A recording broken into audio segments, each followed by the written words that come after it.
In this video, we are going to be comparing the Arrma Grom versus the Arrma Grom BLX. To answer, is the more expensive one actually worth it? Spoiler alert, it's...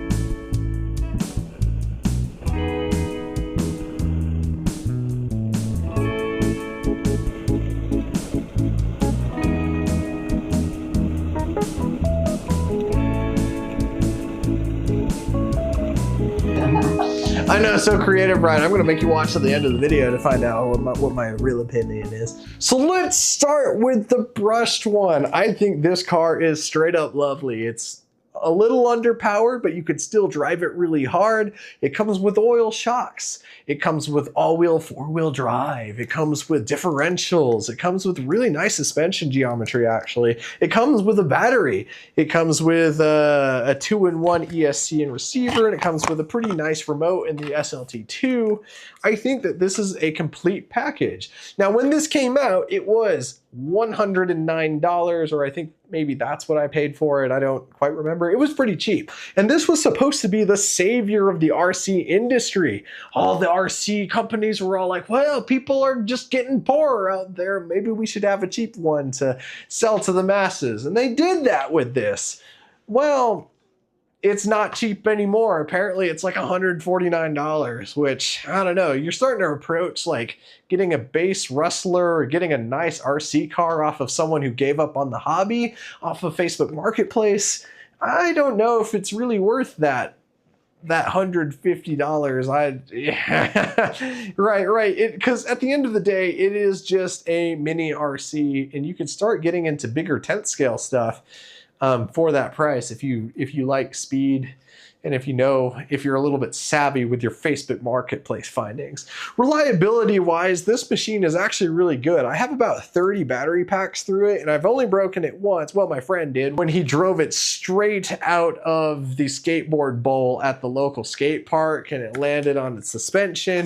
Had to fix that, but other than that, it's been pretty good. And I think it's because that this is made out of the same plastics that a lot of 10th scale cars are, but it's not as heavy and it's not as fast. If you want to give this to a kid, they will not hurt themselves and it won't hurt your wallet because it's pretty unbreakable in like normal circumstances.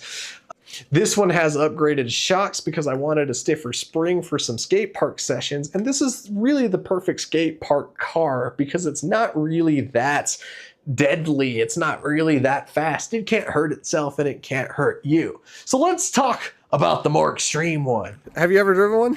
No. Okay, go have fun. Oh yeah. Don't run over any children or drive it through any school zones because you will get a ticket. Okay, I think I know the gist. So yeah, which way's left? Face.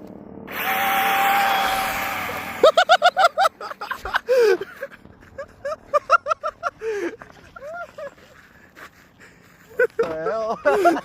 Did you know that could do that? I didn't know anything could do that.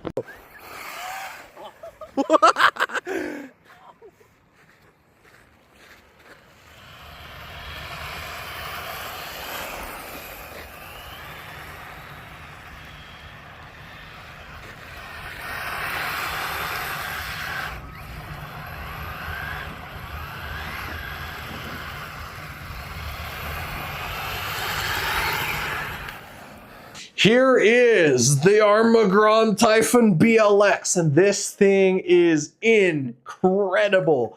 On 3S, it will surpass that 55 mile an hour advertised on the box. This thing is nuts, and it will do it really easily because it comes with a gyro as well. On top of the extra power from the brushless system that can run 2 or 3S batteries, you get upgraded metal shocks, whereas the base one only has plastic ones. You get upgraded differentials that can hold the power. So as long as you don't run into a curb and break it because you ran into a curb at 50 miles an hour like I may have today, oops. The reliability will be there. I think it's a little overgeared, and 60 miles an hour is a little bit overkill for something this small because the motor does overheat after about 10 minutes, even though that there is a fan inside of it. It has the same wing, it has the same wheels and tires, which I'm surprised they stayed on after upping the power by so much. It has a lot of the same parts that the Grom has, that the brushed one has, but it has upgrades where it matters. It has metal turnbuckles in the steering link so you can adjust the toe, so you can have a more responsive turn in or a more stable turn in, depending on what your tuning preferences are. And I think it gives it another place of give, so you don't break that part as well. The servo in the brushless one, at least my copy, is much better than the one that came in the brushed one. But this car with a battery is $250, okay? You are deep into 10th scale enjoyment for that cost. For example, a Tamiya TTO2 costs maybe $120, and you get to enjoy building that kit. You get to be part of a community that's really crazy about these. You get to put art into it. You know, you have so much fun with that. Some of the Tamiya kits are pretty cheap in this range. You could get used Traxxas stuff. You could get used Arrma stuff for $250, right? But this mini RC car, although fairly amazing, is pretty expensive. So it kind of makes you think twice about its price. Now, both of them were supposed to be no-brainer cheap RC cars, and what they ended up being is kind of more expensive toys for the slightly more privileged. Let's be honest about that. If I were to buy only one of them, which one would I choose? Of course I would choose the brushless one. It's fucking badass. I understand it's not very cheap at all. It is a high quality product, I'll give them that. But I don't know, I don't really know if it's worth it.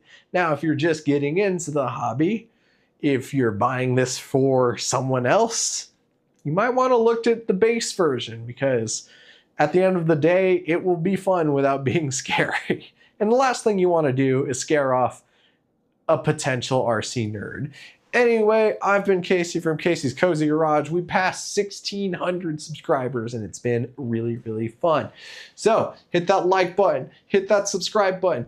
Tell your friends about me, and drink some water, because the world's scary out there. And remember, I hope that you have a good day.